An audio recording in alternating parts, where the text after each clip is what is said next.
Hi అండి, అందరికీ ఎలా ఉన్నారు? ఇవాళ నేను పొంగల్ రెసిపీ చూపిపోతున్నాను. సింపుల్ అండ్ ఈజీగా ప్రెషర్ కుక్కర్లో చూపిపోతున్నాను. ముందుగా కుక్కర్ పెట్టుకొని ఆయిల్ వేసేసి హీట్ ఎక్కిన తర్వాత చెక్క, 2 లవంగాలు, కొద్దిగా జీలకర్ర, ఒక 10 మిరియాలు వేసుకొని పచ్చిమిర్చి, అలాగే ఆనియన్స్, కరివేపాకు వేసేసి మిక్స్ చేసుకోవాలి.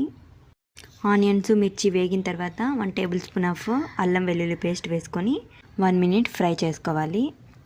ఆ తర్వాత ఆల్రెడీ బియ్యము, పప్పు నానబెట్టుకున్నవి అందులో వేసేసి కొద్దిగా సాల్ట్ వేసి కలుపుకోవాలి.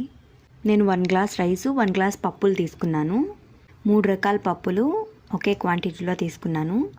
పెసరపప్పు, కందిపప్పు, మసూర్ దాల్ ఈ 3 1 గ్లాస్ తీసుకున్నాను. అంటే ఇప్పుడు టోటల్ 2 గ్లాసెస్ కాబట్టి 1 గ్లాస్కి 3 గ్లాసెస్ ఆఫ్ వాటర్ వేసుకోవాలి. నేను 2 గ్లాసెస్కి 6 గ్లాసెస్ ఆఫ్ వాటర్ వేసుకున్నాను. ఎందుకంటే పొంగల్ కాబట్టి వాటర్ క్వాంటిటీ ఎక్కువ పడుతుంది. అలాగే కొద్దిగా సాల్ట్ వేసుకొని మూత పెట్టేసి ఒక 3-4 విజిల్స్ తీసుకుంటే రెడీ.